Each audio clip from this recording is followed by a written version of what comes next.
there's still only 4 archbishops in the country, you could say 1 for each of the provinces. The Archbishop of Cashel no longer lives here in Cashel. Nowadays he lives in a town called Thurles, just 10 miles north of here, maybe more cosmopolitan than Cashel is. Maybe that's the reason why they moved. But nonetheless, we'll have a look at the buildings that the archbishops would have been in charge of here on the site. One of those was this 15th century structure. It was actually the home of the Archbishop's choir. It was all restored about 20 years ago. It was originally built back in about the 1420s. This would have been the choir cellar, this particular part of the structure.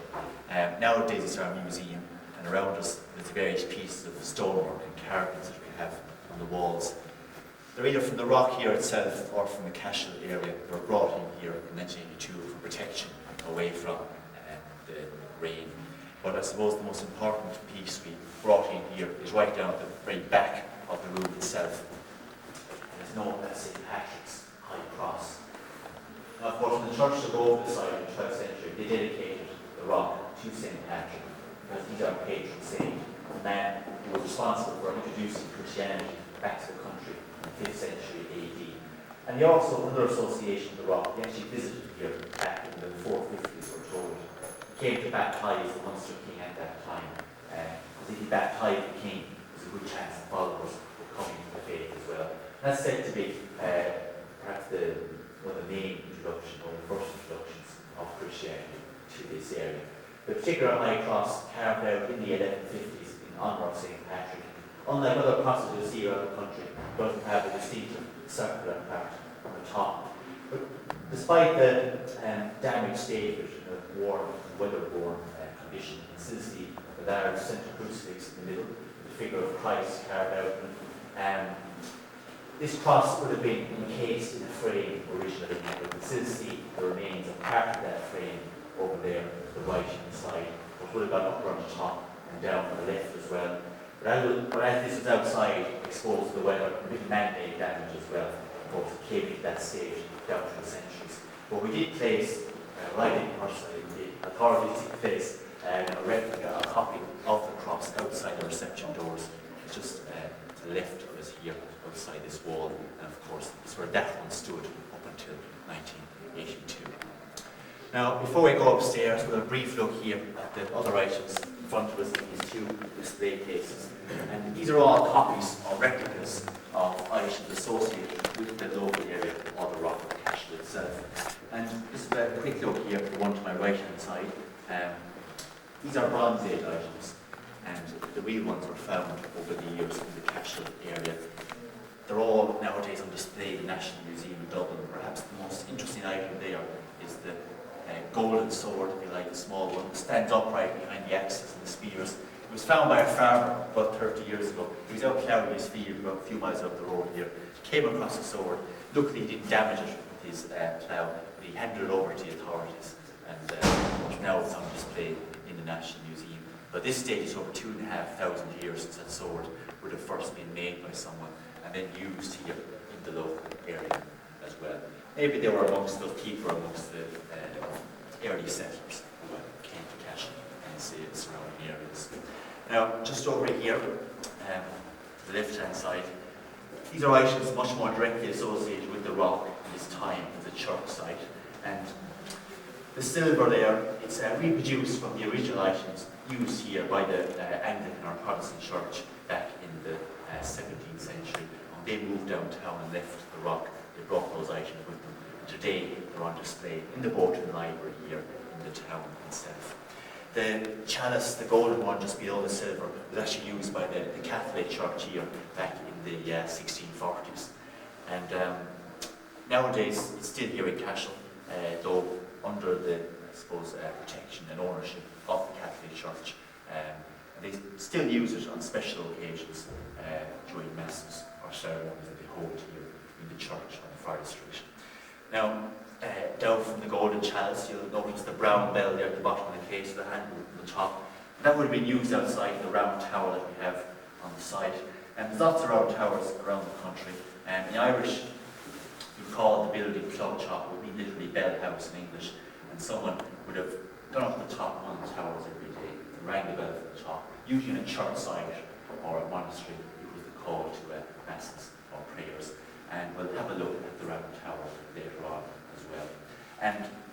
beside the bell there, standing upright again, is the Cashel crosier, as it's known. Would have been top of the bishop's coat, the bishop's staff at one stage. It was made in Limoges in France back in about the 12th century, and then imported into this country and used here then on the rock by someone. So obviously it shows the wealth they had here at that time to have such a valuable item. And then as time went on, it was placed inside a tomb with someone, and that tomb was damaged in the 1750s here at the site. They discovered the crosier at the side and they took it away for protection. And nowadays it's in the hands of the National Museum in Dublin. But we still have the tombs found in here on the rock. We'll have a look at that later on as well, so we can keep the crosier in mind.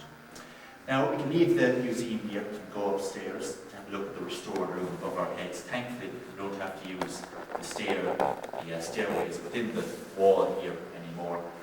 Probably used by the servants of the choir. They come down here, get the ingredients, prepare the food overhead in the kitchen. Thankfully we can use this more modern stairs above this doorway, a bit more space as well. So once we go out here, it's up that stairs, above the door, and enter the hallway upstairs. But as we're passing through the doors, mind yourself if you're tall, they're a bit low despite the restoration, so you're going to have to watch yourself as we're going through.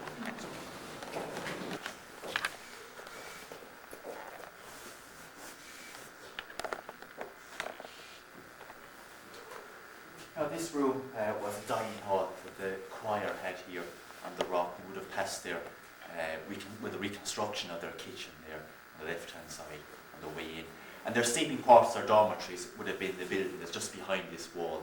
It's also restored nowadays, though it's an audio-visual theatre. And the choir who lived here from the 15th century onwards, they were different from the idea that we'd have of a choir today.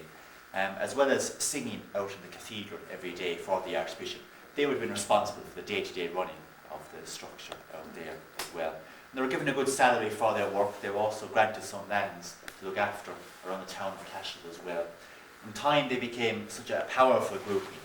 They were given their own seal of office as well as a symbol of their authority, an important thing to have back in those days.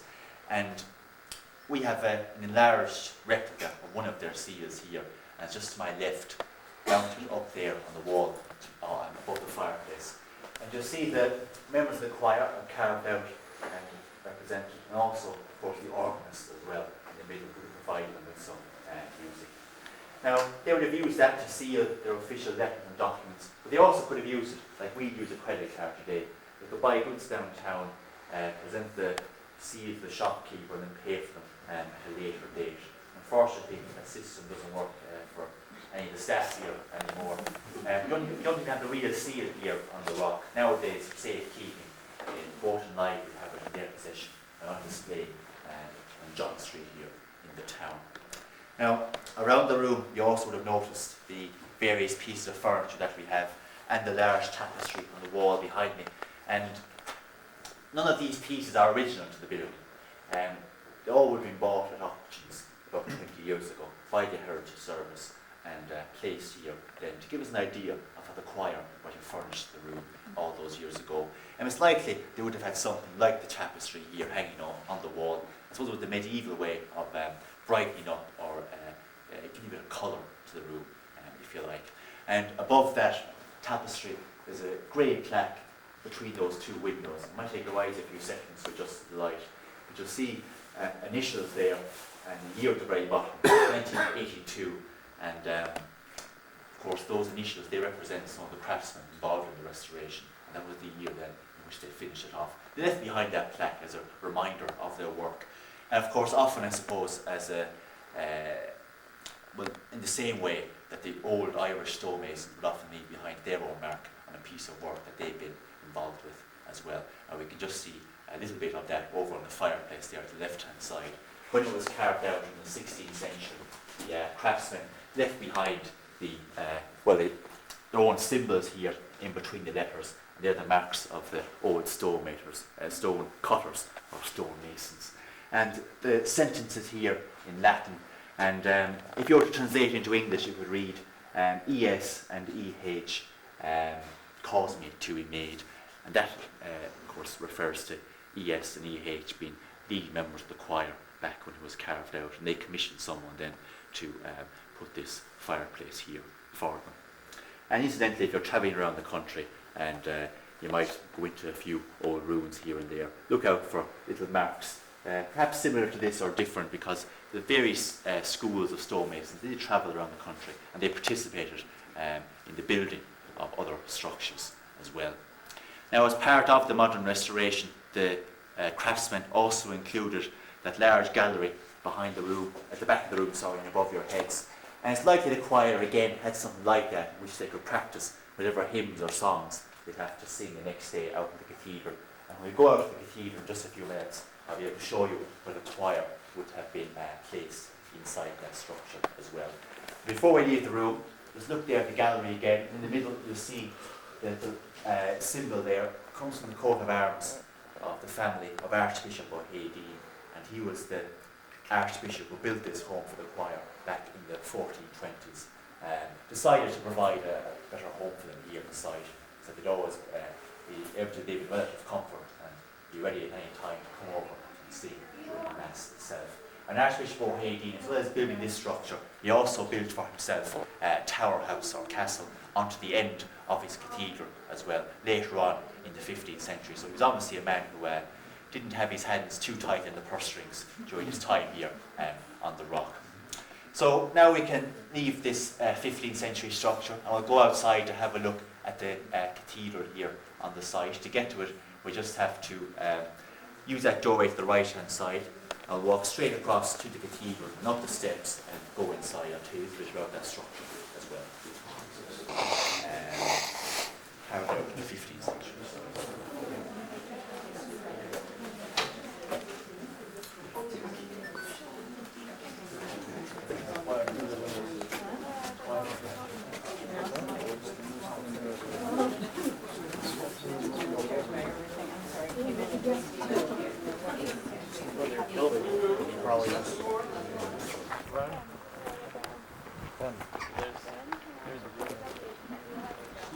Was that the fake one?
The Archbishop would have said the Mass every day, and he would have said it up there in the chancel area of the church beyond those steps.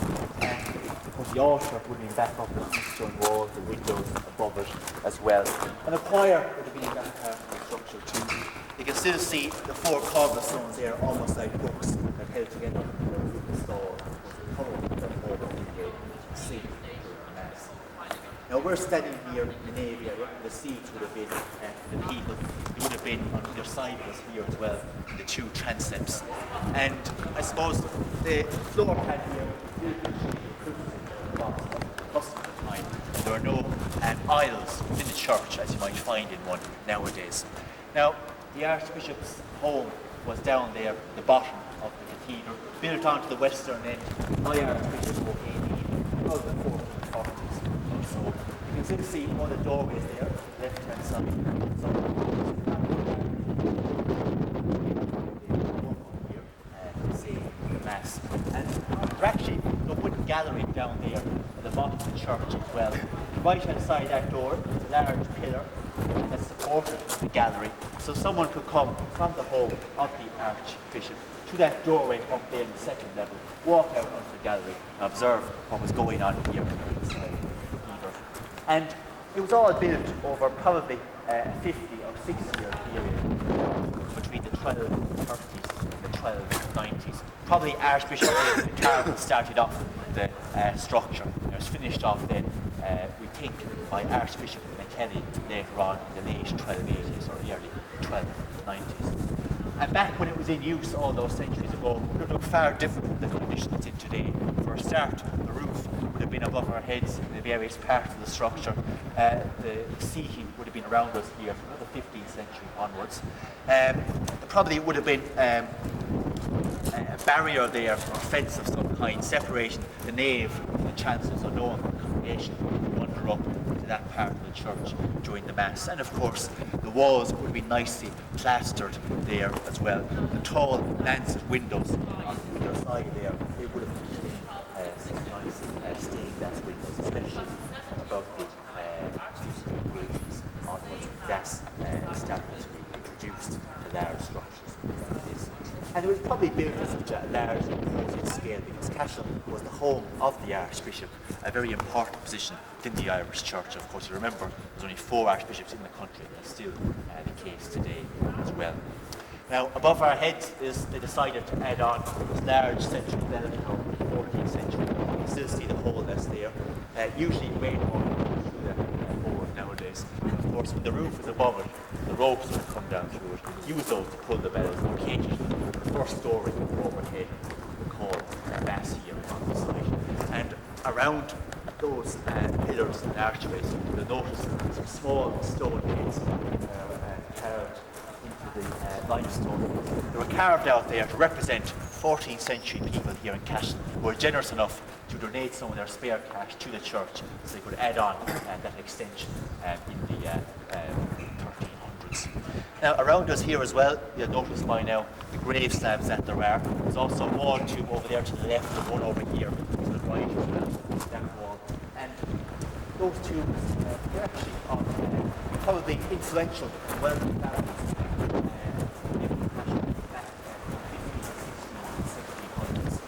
at the time, there was a bit of prestige attached to being buried inside the cathedral, and they probably persuaded the church to provide a place for them once they died. And a few archbishops decided that they'd like to be buried here as well when they passed away. And up there in the chancel area, on either side was a wall tomb. One of the left, you can see this tomb of Archbishop Hamilton. And on over there we can actually see in the right, above that doorway, up beside the steps, the tomb of Archbishop Myler McGrath. And they were archbishops back in the 1600s. Now, perhaps Myler is the most famous of the archbishops who lived here on the rock, and he reigned here between the years 1571 and 1621. But he's also known as the scoundrel of Cashel. Now, he started off life as a member of the Catholic Church, worked his way up through the ranks and became a bishop elsewhere in the country. But he also lived during the time of the Reformation, where the later part he decided that he'd convert over towards the Anglican or Protestant faith. He must have forgotten to inform the superiors of that conversion, because he was still getting his salary here, as well as being a member of, he was still getting his salary from the Catholic Church, even though he had converted over by that stage. Now, he got a job here in 1571 as the Protestant Archbishop when Queen Elizabeth I granted him the job. Of course, he was monarch of this country as well, and she had the power to give him the position. Now, throughout his time here on the rock, he also had under his control about 70 other parishes around the vicinity of Cashel, and because he was getting an income from all of those, he became a very wealthy person. He made a lot of enemies both inside and outside the church. And it said that when he travels to and from the rock, he had to be accompanied by his own bodyguards in case he was ever attacked. Now, Myler was married twice during his lifetime. He had about 9 children altogether, but he was a generous man because he left his wealth and his lands to his family before he died, or maybe he didn't want to fall into the hands of the enemies that he made during his lifetime as well. Now, before he died, he wrote out his own epitaph. nowadays it's still preserved there in Latin on the plaque just below the archway above his tomb. The last two lines of it, in translation into English, is reading, take care, he that stands lest he fall, for he that judges me is the Lord. It was Miller's way of saying that no one else could judge him for what he got up to during his lifetime, except God himself. And I suppose his behaviour, not what you might normally associate with the high-ranking member of the church, but he was living during a period of great uncertainty within the church itself. It was quite easy for him to find the opportunity to become a rather notorious figure and be involved in a lot of his dubious actions. And he died in 1621 at the age of 100, so obviously he wasn't too stressed during his lifetime. Now, yeah, later on when he converted over to the Protestant faith, he was able to marry after that. Now, when he died here in the 1620s, maybe he was lucky he did, because later on that century, about 20 years later, the Rock here, unfortunately, was the scene of great tragedy when Orangequin attacked the town of Cashel, came up here, and he set fire to the cathedral as well. And that was running, I suppose, the same time as the Civil War in England. And Orangequin, he was a supporter of Cromwell, so he was trying to exert his authority here in the Munster area. And when he set fire here to this structure, unfortunately, a lot of the townsfolk had come up here for refuge from the attack on the Cashel, and they lost their lives here on the site that day. But they managed to recover from that as the years went on, repair the cathedral to some extent, and they were still using it for masses and services up until about the 1750s. But by that stage, it was falling into a state of decay. It was very awkward and expensive to repair it every year. And they made a decision at that time to move the church, if you like, from the Rock down to more suitable conditions in the town centre. And they built later on in the 18th century St. John the Baptist Church of Ireland Cathedral. Still stands and still in use by the Protestant community here in Cashel today. When they built that structure, they took away some of the roof timbers here. They were in a good condition, some of the furnishings as well. So eventually what remained of the roof and the eastern windows there, they collapsed into the structure, and it was all a pile of rubble up until about the 1860s or 70s. Then the state took over sites like this for historical reasons and cultural reasons, and they cleared away any mess to make it a bit safer for us all to come in here today. And at the moment, no plans to restore the cathedral, just to carry out more conservation work so that hopefully it will still be here and in a good condition years to come. The carvings are still around the windows and doorways and tubes in a relatively good condition as well. So we can leave the cathedral here now, go out to have a look at the round tower. You can see it there, just above the wall. To get to it though, it's just a short walk down to the doorway there, we'll turn right, follow the pathway until we reach the round tower. The population, say, over back then, when the cathedral was as height back in back in the 1300s, 1400s. The population of the town was probably between 3,000 and 4,000. Wow. But there was also churches down there too that they would have attended.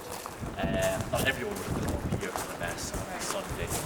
And there was also, of course, the monasteries around the town, one in Moore Abbey town, the monastery, this church there.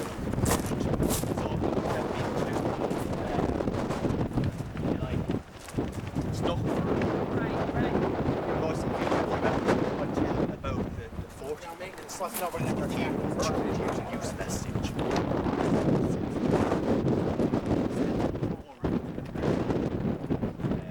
Any fire exits though? No. Yes.